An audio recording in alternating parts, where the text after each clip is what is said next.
As the International Anti-Fraud and Corruption Awareness Week draws to an end, watchdogs are reflecting on corruption levels in their countries. The campaign is an opportunity for anti-fraud professionals and communities to come together to look at how far-reaching the effects of fraud can be. Last year, local observers Corruption Watch received 4,200 corruption reports. Most of them were related to provincial government departments, followed by national departments and local government in third place. So to discuss this further, we're joined in studio by David Lewis, Executive Director for Corruption Watch. David, good to see you. Thanks very much for coming in. How, overall, would you describe fraud and corruption levels in this country? They're serious. I mean, we have a huge corruption problem. I think that in the first 2 years of whatever it is of his administration, that President Ramaphosa has achieved much in the way of changing the boards of SOEs and getting rid of some of his worst cabinet ministers and appointing new heads of critical institutions like the NPA and SARS and some of the policing agencies. But all of those institutions have been very severely damaged. And we have, if you like, a backlog and an ongoing incidence of corruption to deal with that is truly horrifying in its dimensions.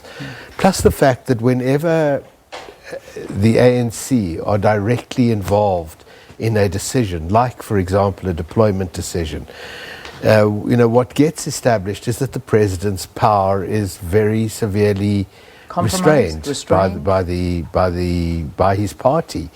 And until that institution is cleaned out, is transformed, we are going to suffer from this ongoing corruption problem.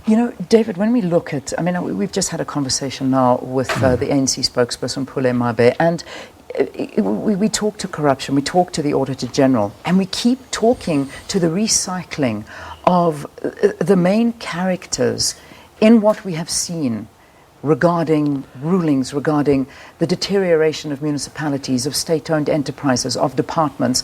What does that tell you? Are we trying to turn the tide? Are we taking severe enough action or not? Well, it's as I said, this constant repeat of this innocent until proven guilty mantra.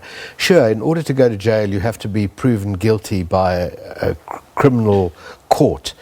You don't have to be a criminal in order not to qualify for high public office, in order not to be placed on parliamentary lists, in order not to be made a chair of an important portfolio committee, as is the case with Bongani Bongo. I heard Pule Mabe say that they found out about this yesterday. In fact, it's been known for ages. Yeah. And there's an affidavit signed by the evidence leader who Bongo is alleged to have tried to have bribed.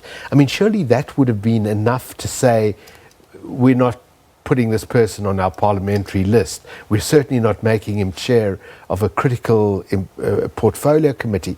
And the same goes for many of these deployments and appointments that have been made. The implication that one gives is that you have to be a criminal in order not to qualify for high public office. Negligence, incompetence, allegations of criminality are not enough to disqualify you. And, we will not get out of this mess as long as that view prevails. Absolutely, and that wheel keeps on turning, because if you look at the State Capture Commission, this has been one of the most eye-opening commissions that this country has ever had, because we're getting an inside glimpse into the workings of different institutions and into the workings of explosive testimonies from whistleblowers. But what would you say? Has this had anything positive? Would you say that this commission has added towards the fight against corruption in the country? I think it has. What South Africa has got going for it is that the public have not accepted that corruption is a way of life, something that's a tax that they have to accept. And, I think that one of the positive impacts of the Zondo Commission is that it has helped keep the conversation going, and it has revealed the extent of the corruption, the extent of the malfeasance. But, I know, and I think all of us know, that for the public, right across the board, the litmus test has come to be, are important people being investigated, charged, prosecuted and imprisoned. And, you know, that hasn't started happening yet. I think yesterday's arrest of Bongo and a number of other people is significant. I think the fact that the former mayor of Durban is on trial is significant. But it is vitiated, as you know, by the appointment of Batabile Dlamini to the position that she's just been appointed to, head of an important housing board with lots of resources and lots of money, lots of money. This recent, it seems, approval by an ANC committee of a new public service commissioner. I mean, the Public Service Commission, you know, is responsible for the running of the public service. You just don't appoint compromised people to positions like that. If you are wanting to say to the public, we are serious about tackling corruption. You know, on the criminal justice stuff, I know that it takes a long time to develop a sustainable criminal case.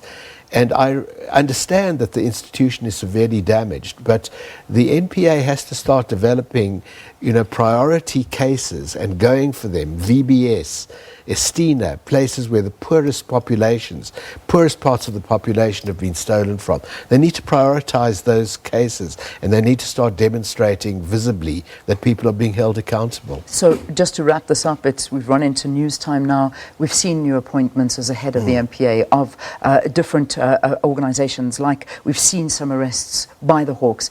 Are we moving in the right direction? And that I think is what South Africans need to hear. Are we doing well?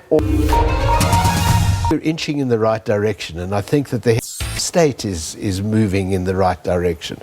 Whether his party is moving in the right direction or not is questionable, and really that will, you know, in the end, I'm afraid, determine the outcome of what is actually an internal factional battle.